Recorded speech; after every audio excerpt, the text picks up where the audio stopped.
And we're back for another episode of Startup Hustle. Matt DeCoursey here to have yet another conversation I'm hoping helps your business grow. Now, COVID's changed a lot of our lives. It has changed the music industry in ways that I can't even begin to describe. There is no live music or very little of it. That said, the need for efficiency, scheduling, organization, all of it is really at an all-time high. And that's exactly what we're going to talk about today. Now, today's topic is going to be live music management technology. Now, this is a topic that is near and dear to my heart, having published The Realist Guide to a Successful Music Career last year with my good friend Joel Cummins. I have a long history in and around the music industry. That said, I know that it's difficult for promoters, managers, venues, bands, everyone to keep it together. Now, that said, all my friends in the music industry will be the first to admit that they're not always the most organized, and that's okay, because today's guest has a technology platform that helps with that. Now, this is another company that we're profiling in our Top Austin Startups series. And today's guest is Matt Ford, the CEO of Prism.fm. Matt, what's up? Hey, how you doing? Great to be here. Thanks for having me. Yeah, I'm doing great. And, every founder's story is best told by the founder. So why don't we get started with a little bit more about your backstory and what brought you to starting Prism.fm? Yeah, for sure. And, just a quick note on that one, just the severity of how impacted the music industry. We should definitely carve out some time and talk about that. It's a really interesting, unique situation. There's a good thing going on right now called Save Our Stages. So if you could post that, that'd be awesome. It's a good initiative from this organization called NIVA that we're a partner of, and they're doing some great work. But yeah, we can get to that later. So your question was, what was your question again? Well, what's your backstory and how did you, what made you want to start? Well, let's first talk about the problem you solve, and then maybe a little bit about why you started Prism. Definitely. So I think your audience is a lot of business owners and maybe even startups or technology companies. So, to oversimplify it, I would say we're like a Salesforce, like CRM tool, but it's super tailored to the music industry, like the live music industry in particular. Yeah, if your job is to produce live music events, you try to use Salesforce or HubSpot or something like that to manage your business and that kind of thing, it's just going to fall short, and it's not going to map really well to your process. It's a very unique kind of detail-oriented process, putting on thousands of concerts a year.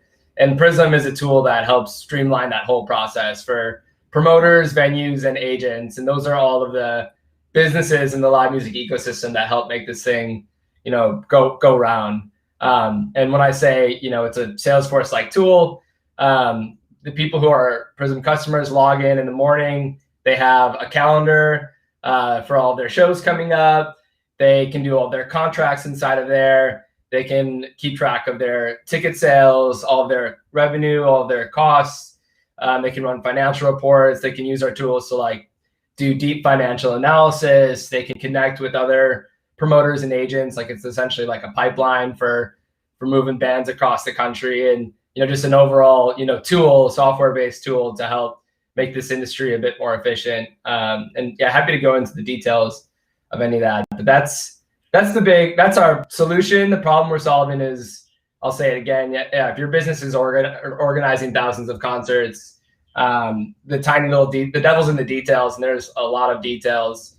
So having a technology that's purpose-built to solve that problem is really really essential. I think you were asking about my background as well. Should I spin into that? Yeah. So, a few things. So first off, if you want to learn more about Prism, you can go to prism.fm. You can scroll down and click the link that's in the show notes.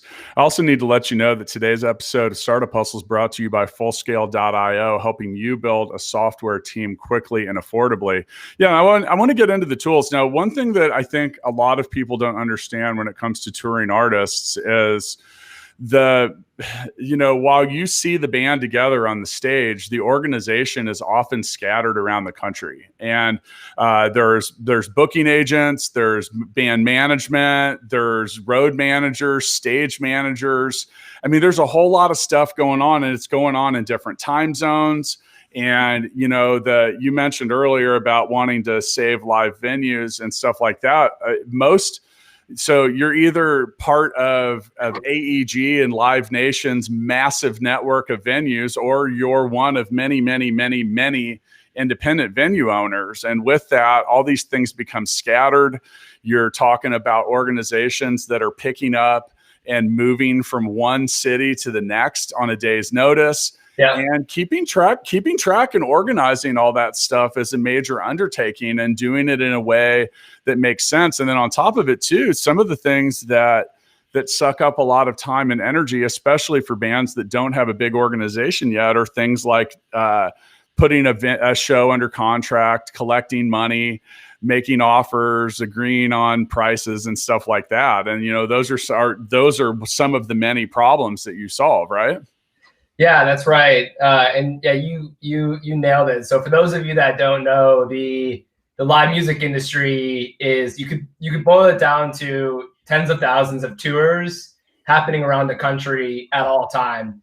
So if you're a band and you've gained a certain level of popularity, live music tends to be a band's greatest revenue stream, because there's not as much money in streaming anymore. So it's helped contribute to this really, vibrant live music economy, because, need is the mother of invention, and there's a need for bands to make money. And the best way for them to do that is to play shows.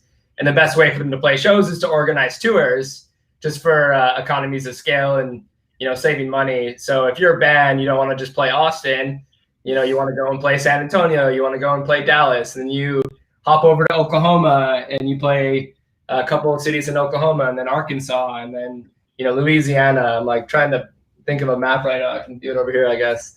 But yeah, point being is there's one business that's in charge of organizing all of these concerts. And then in every single place where the band is going, there's people that are running the music venues, and they're essentially, fielding tour requests all the time. And they have shows going all the time when it's not, when it's not COVID. There's not shows happening right now.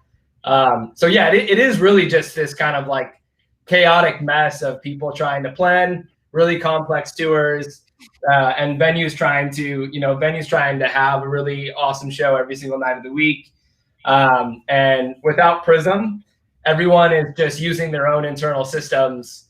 So Google Calendar, spreadsheets, pen and paper, literally. The other day I asked an agent, how do you route a tour? And he grabbed a pen on his desk and he's like, yeah, I write it down in a notebook.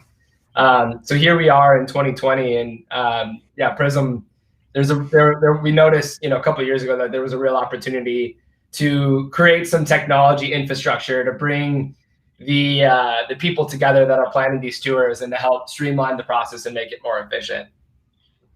So what made you want to start this business? That's a really good question. I started, creating companies or whatever about 10 years ago when I was in college. And my first success was a company called Spotlight.fm. And that's probably a conversation for another time, but it brought me closer into the industry. I worked with a number of promoters and festivals and agencies and record labels and music venue brands with that company. So I started just learning about the industry and really fell in love with it. Hold on, might sneeze. Nope, not coming. So yeah, I really fell in love with the industry. And about, I exited that company about 5-6 years ago. And I thought I wanted to start my own festival. I went to Coachella, and it was a really interesting festival. I was like, wow, seems like it's a really good revenue stream. It brings people together in a beautiful way. It's a very seems like it's a very spiritual experience to go to a festival compared to, all the other things that you can do on this planet. And I just really fell in love with it and wanted to contribute the way that I could. But it turns out that my, unique skill set, and actually building software is really needed in the industry. So 6 years ago, I started doing my own events, but also building technology to streamline the process. And it was just this kind of like dog food experience where I was my own customer for a long time, and was just learning about the industry. So I booked thousands of concerts and organized a festival for 4 years and worked with venues all over Austin, and really just, learned the industry firsthand. And it was then that I, figured out that, venues, and it was apparent that venues really had a problem in terms of just how chaotic it is to try and book 300 shows a year. And, then I over a long period of time figured out what the solution was, and I did it with the help of a venue owner. So we had a venue owner in Austin, Texas, decide that he liked what we were doing and liked us, and he had been kind of thinking of this himself, and he was a really good prognosticator for us, and helped us understand his process. His name's Steve Sternshine. The venue's Empire Control Room in Austin, Texas. And yeah, we built it with him over a year to really map to what professional venues needed, and then we got a few other venues on board, and then we got 40 venues on board, and the technology has just evolved and evolved and evolved. So the long story short of what I just said, it was never one moment of inspiration. It was a desire to be an entrepreneur, to work in an industry that I really cared about, and that I was passionate about, and then eventually just, fighting like crazy to figure out what was a problem that I could actually solve, and then working really hard to solve it. And, the company is still transforming to date. So I haven't stopped, thinking about I haven't stopped evolving this idea to go after, bigger and bigger problems and efficiencies, all in the spirits of helping as much as I can. Okay, so now is Prism something that can be used by a band that it's like of any size? So we started off working with the venues and the promoters. So these are the people that are actually putting on the concerts. So a band was more of like a recipient of the efficiency gains that a venue and a promoter would receive. But that being said, we're right in the middle of launching tools specifically for the band. And it's not the band as much as it's the agent that's planning a tour on behalf of the band. But yeah, that's the big thing that we've used COVID to accomplish right now is we've turned Prism into a network where the venue, the promoter, and the agent are all coordinating tour details on one platform. So the long story short is we did not start with the band or the agent in mind, but we have moved into that. Okay. So, and then once again, I think a lot of people don't understand how many moving parts are involved in putting on a live show and a live tour. And like I mentioned, and I've witnessed so much of this firsthand, and these are things that have to occur on time and they have to occur seamlessly. And there's a lot of planning that goes into the whole thing. I mean, and missing one piece of the sequence can easily result in the whole thing falling apart. I mean, you have, and there's things that software doesn't necessarily solve, which is just simple, like, I don't want to say simple, but things like, building the stage, tearing it down, packing it up, moving it from Kansas City to St. Louis, and then having it back up, ready to go, safe, functioning, coordinated, having people not be completely fucking angry with each other because it's been such a cluster. Then the show happens. Afterward, people are hanging out. You have these musicians have a lot of adrenaline because they just performed in front of a whole lot of people. Now you got to get them back on the bus on time. You got to get them to the next city and stuff like that. And you know what? Yeah, and do what? And you got to get them paid. Right. Which, by the way, and not to expose a turdish part of the industry, but that is a little bit, that can be an issue. I mean, I think if you talk to any musician that has been making money as a live performing artist, someone got stiffed somewhere. Yeah. And it happens. And, that's one of the things you need to avoid. And some less ethical venue owners or promoters, they know that that band is picking up and they need to be somewhere the next day. So that checks in the mail, it makes it kind of hard to come back and collect. Let's talk about how you solve that problem. Yeah. I'm glad you swore too. I wasn't sure if I could swear or not. That's definitely one way. That Sorry, sometimes there's only one way to get it out there. Yeah, I should have just asked you, but yeah, that's we've got these complex thought patterns in our brains that we're trying to express, and swearing is oftentimes one way to do that. But yeah, so in terms of like the classic story of a band getting stiffed or whatever, what I'll say is like there's a challenge with payment in terms of it being better and honest people connecting and solving that problem. And then there's this whole separate realm of like, someone who's sketchy and steals. And that's definitely not the bulk of the industry. I appreciate that you brought that up. And like, I can understand that that's like a folklore of the music industry that, people kind of resonate with. But, most of the people we work with are super honest. And even if you're super honest, there's a huge challenge in just like organizing the whole thing start to finish. And you're right. And, you're loading up one band tonight and then you're thinking about the next band tomorrow. So even if you're trying to be honest, solving the whole payment thing can be a huge pain in the butt. But, some of what I'm about to tell you is super forward facing, but the whole point of Prism is to streamline that whole thing. So without a tool like Prism, you exchange a Google document or a Microsoft Word document saying, hey, here's the terms of how you're getting paid. And here's a spreadsheet to calculate the payment. Because it's not an upfront guarantee usually. It's an upfront guarantee plus some like complex cut of the ticket sales after the costs are met.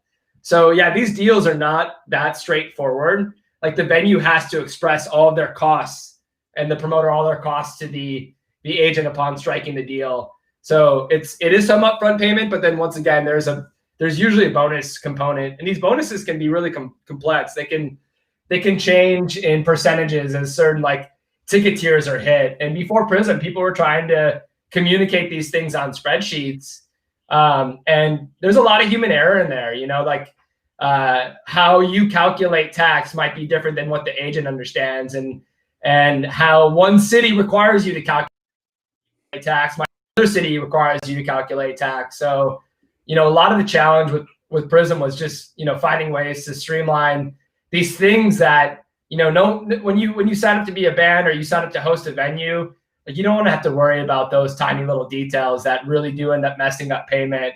And Prism streamlines that. So anyway, when you book a band, you say, okay, 30 days out from the show, we're going to send you 10% of the upfront payment or 20% of the upfront payment. Once again, that's another thing that Prism streamlines. Without a system that keeps track of that, you're just keeping track of it all in a spreadsheet.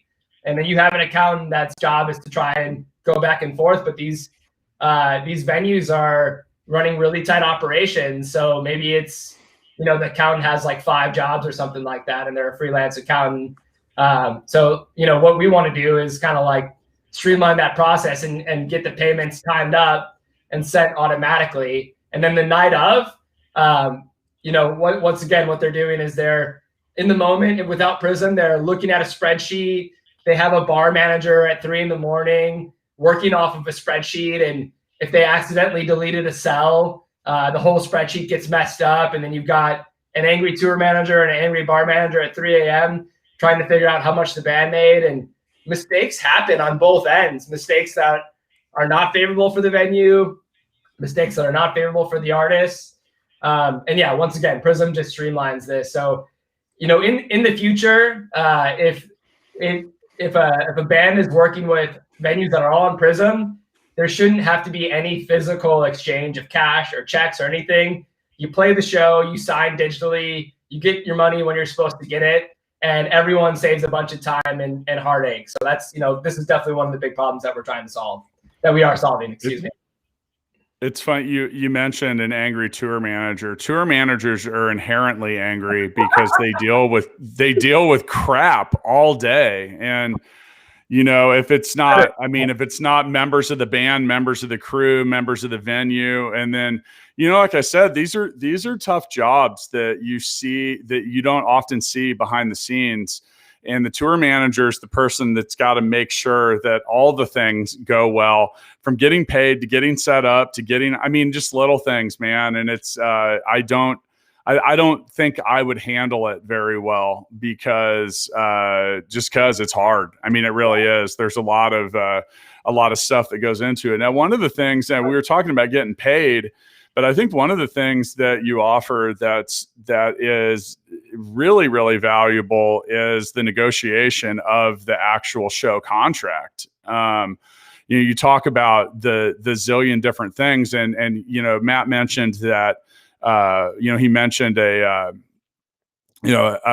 booking agent that held up his pen as far as how do you route a tour, but your collaborative workspace and having these things all in one space, but you can spend a lot of time going back and forth when it comes to the actual contract for the show. Well, I guess what's a better question is what did you build in here first? What did you think was what was the very first thing, the most pressing problem that needed to be solved? Yeah, for sure. And the too long didn't read of everything that I just said is like, imagine Airbnb without an automation payment platform. It's like, oh, hey, I booked this person coming over, and like, when do I ask them for payment? And then like, do they take Venmo or cash? Like, it'd be a pain in the butt to try and like do Airbnb. But like, since they've built out a platform, it's like, I used to host people on Airbnb, and I never thought about receiving the cash. My bank account just benefited from it every month. And I was like, oh, cool, and the person paying, same thing. It's like Airbnb just grabs their credit card, doesn't even think about it. So, that's one way to think about what we're solving. But what did we solve first? That's a great thing to talk about, because it was like, this is the ultimate, I think, challenge that entrepreneurs face is like, you've identified a problem. You're 100% sure the problem. You're 100% sure that you're maybe like 80% sure that you can provide an actual solution for it.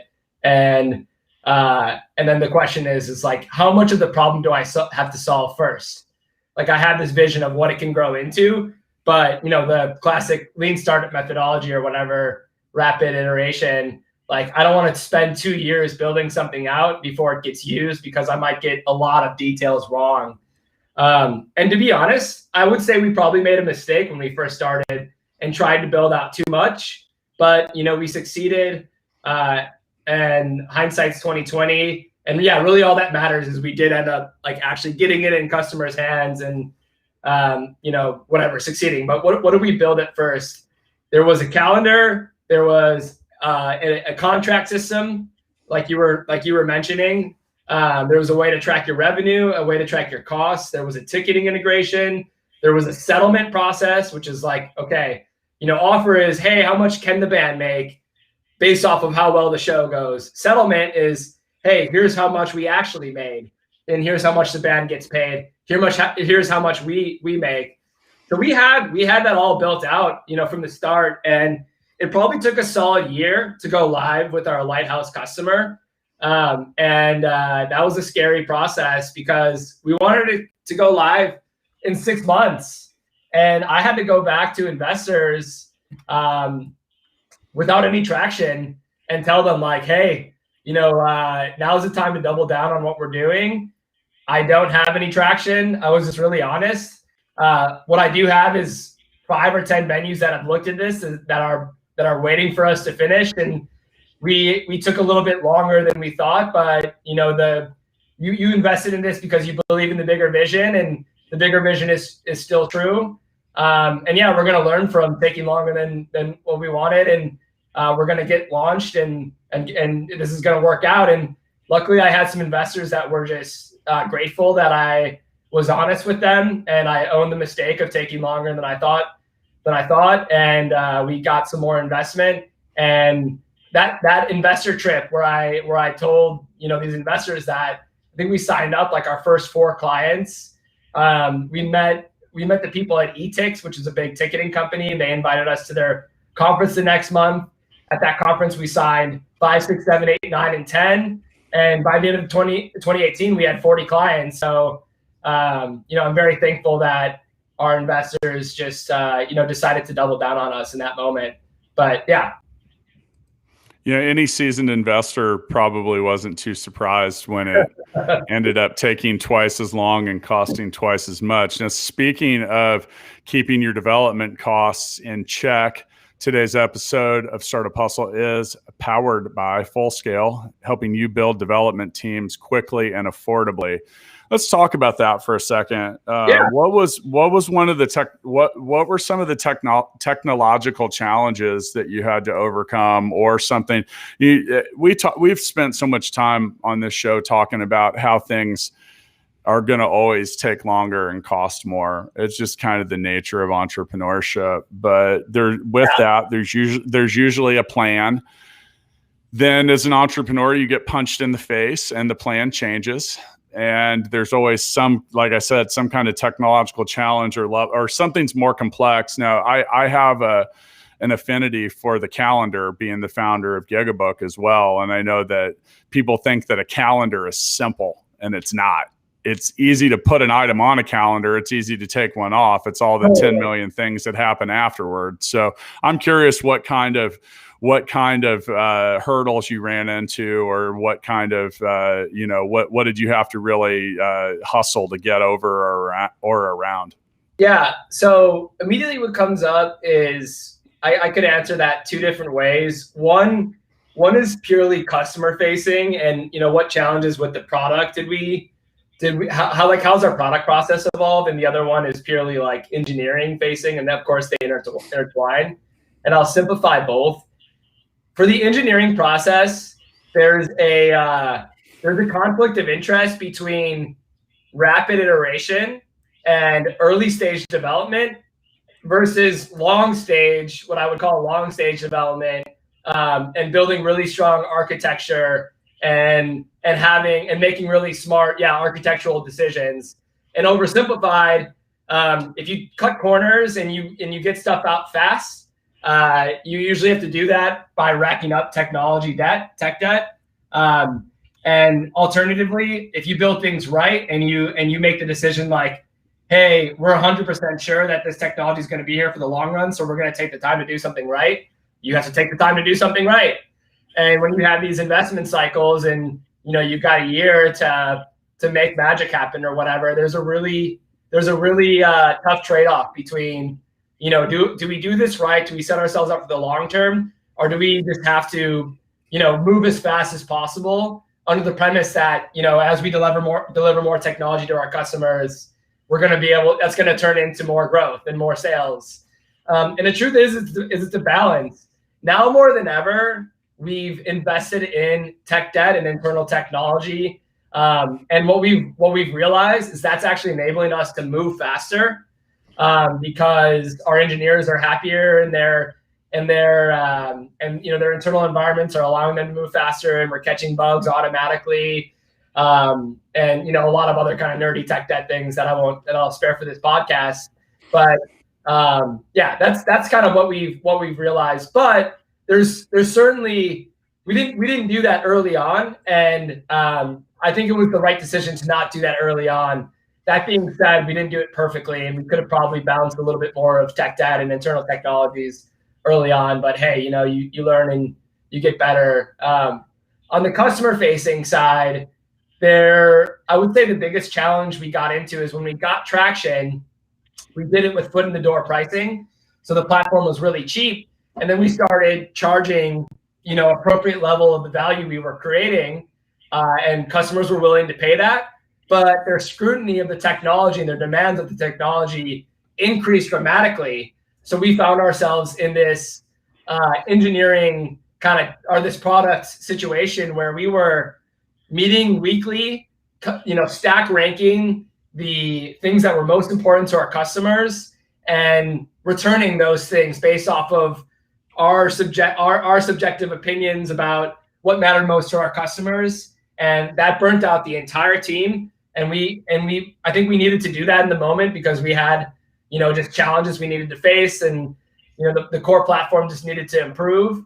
But we did it at the cost of pursuing our long-term vision, and also the team was just really burnt out. So now I think we found, once again, a balance between really understanding what our customers want and need, but also realizing that we are the gatekeepers of our long-term vision. We know where this thing is going, so we need to balance continuously improving the platform and eliminating the minor nuances and the annoyances for our customers, while also working towards the bigger picture things. And all the bigger picture things are in the spirits of like increasing the value of Prism to our customers anyway. But if we're not consistently improving what we've already built, then we're not going to have the customer base we need to implement our bigger picture items as well. I often compare building software to playing with Legos, and you build a few pieces together. It's time to snap something else on. You snap something else on. You snap something else on, and it doesn't always take that long to then figure out that you're trying to build one item from 3 different sets of Legos. And you're like, hey, look, I've got a castle, but then you realize castles don't have wheels on them, or something like that. So sometimes, when you hear Matt refer to talking about creating this, technological debt, and these are shortcuts that need to be patched up later, and then really with early stage software, I think more of it than anything else comes from not knowing what you don't know in the beginning. So you try to make a plan, and then you get 60, 70, or even if you even make it that far into it before you realize, shit, we didn't consider this, or our users or our beta users or anyone is screaming for this. And now you got to go build things in. Now, custom software inherently is not stable right away. And it's not uncommon to try to fix one thing and break 3 others. So if you're building software and you're in the early stages and that's what you're going through, welcome to the club. I mean, that's why as software platforms get older and the technical debt is repaid, it becomes more stable, it becomes more reliable. These are little things. Now, at the same time, if you don't address some of the items, the tech debt items, you end up with what is lovingly referred to as spaghetti. And you'll hear people talk about the code that exists in a software platform as spaghetti code, meaning it's like a bowl of spaghetti. It's just all wrapped up inside itself. You're not going to make any sane judgments about what's going to happen if you do this or do that. And often it's not like the bowl of spaghetti. It's more like a sweater in a Weezer song, where pulling one thread can begin to unravel it all. So, and these are all the challenges that, and, like Matt said, you get in early stages and you're trying to, we hear the term MVP a lot. I had someone say to me the other day that they were building an MLP. I said, what's that? They said, a minimally lovable product, which I loved immediately. I thought that was great. And I think I want to commend you, because you did the right thing. You got to listen to your users and you got to hear what they have to say. Now, that said, you can get input from a ton of different angles, and you got to listen for the echoes. You have to listen for what are people asking for over and over and over again, and put these things in a level of priority. And for me, if I'm going to build something new into a platform, I want to build something that either helps me attract more users or helps me keep the ones that I have. Yeah. And early on, if you're building things that aren't directly aimed at those two things, you might be focused on the wrong stuff. And I'm serious. And I've done this, and you mentioned over engineering. I've done it. I've seen a lot of people do it. If I had to go back and do so many things again, I wouldn't build so much crap into everything that I did. I wouldn't put so many features because people buy the benefits, not the features. They want to know, they buy what it does for them. And then the one thing that I have a feeling was that you probably heard from users is I think the most valuable benefit is peace of mind. And when you talk about like 100 different spreadsheets and all these different things, that doesn't describe peace of mind. So did you get that reaction from your users that there was a level of peace of mind that things were centralized or organized or maybe a little more efficient? Certainly, and I mean this goes back into the technology conversation. And you know, as our feature, as the application grew larger, you know, making sure it was fast and reliable and bug free was critical for that peace of mind. I want to back up and just state that I think a critical moment in our success was deciding that we were a technology and product company fully, and sales and marketing is like a necessary part of us being a product and technology company. But first and foremost, we're a product and technology company. And you know, I realized that my success or failure ongoing is about having an incredible team of engineers and product people that can do their job. But anyway, yeah, like you know, once again, having a bunch of features is nice, but having a really strong core product that works extremely well, you know, yeah, has been key for us. And like one thing that I'll say, and you hit it too, like entrepreneurs building software companies can get in this rat race of like just ever increasing the number of features that are on the platform. And that's what we were in for a bit. And we realized that it wasn't sustainable and it wasn't what was best for us. So a really high level of discernment and scrutiny about what we build is absolutely essential. And we went through a really hard transformation when we didn't get that. And I think we're here today because we eventually, you know, became better at that. Like you can't just keep track of every single thing a customer says and blindly like assume that it's what's best for the company to move forward. But yeah, once again, in the spirit of balance, you can't also ignore everything. Like you got to take what your customer is saying at, you know, extreme levels of value, but at the same time have extreme levels of scrutiny about what's going to be, you know, what Lego is going to be added to the ship or whatever. Because yeah, if too many Legos get built in the wrong direction, the thing's going to topple over. Yeah, and that's why I always say listen for the echo, because when feedback or input or anything starts to sound like an echo and you hear the same thing over and over and over again, there's validity to that.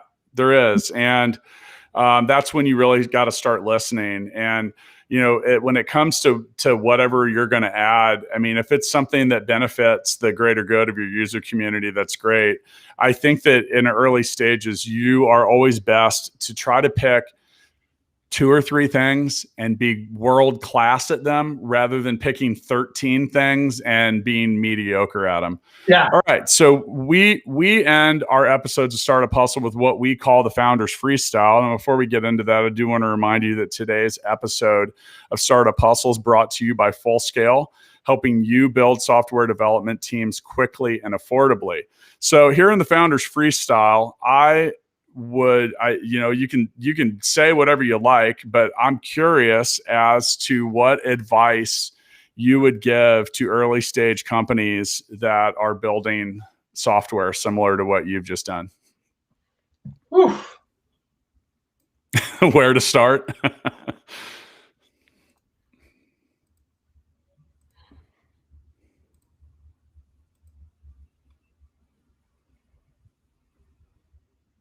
There's literally too much advice, people. Immediately what comes up is like, who am I talking to? But, you know, assuming you're someone who's never done it before and you've like identified a problem and you want to build a software company around it, my biggest piece of advice is biggest piece of advice. One piece of advice, probably not my biggest, is I'm thinking about it, I promise.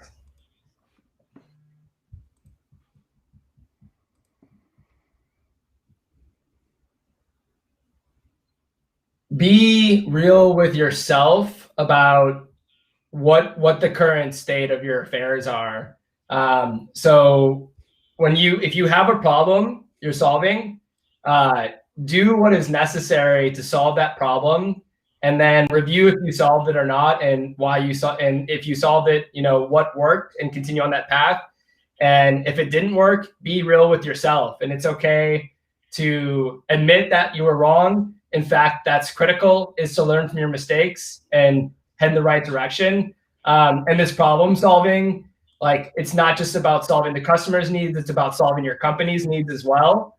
And as soon as you succeed in solving a problem for a customer, you're going to start, and you start building a company. Building out a company is as important or more important. Building out a company right is as important or more important than the problems you're going to actually solve for your customer. And when you have problems internally, don't ignore them. Don't be mad at them or think they're wrong. Like, understand that if you have employee drama or people are unhappy, trust that. Trust that that's happening, and solve the problem. Everything is just problems and challenges you can solve. And yeah, I guess that's it. Like, learn to master the art of taking a challenge and flipping it on its head and making good out of it. I think that's great advice. I think if I had to answer the same question, I'm going to go with understand that things are going to take twice as long and cost twice as much. I see too many business plans and projections that don't take the path to revenue as seriously as they should. It is not. I see people come in or they used to come in to the office when we were open and would say, and they're saying, well, in 6 months we'll have 10% of the market. And I'm sitting there going, I don't even know what market you're in, but that's probably crazy, to think about. And yeah, and then, just like, I think that, or they say, well, if we only get 10% of the market, then we're going to be at this level. And you look at the projections and they are completely dependent on that. I think that the biggest mistake that early stage founders make is not understanding that path to revenue, and that the battle for the subscription dollar and the user dollar. It's one thing if you're giving something away. It's a completely different thing. People and organizations, like whether it's B2C or B2B, become very, very different when they have to hand over $1. And it's a lot more difficult than you might think it is. Well, anyway, once again with us today, we had Matt Ford. Matt is the CEO of Prism.fm. Scroll down, click the link in the show notes. Matt, I got to get out of here, but I'll catch up with you next time. All right. Yeah. Thank you. Appreciate it. Yep. See you around. All right.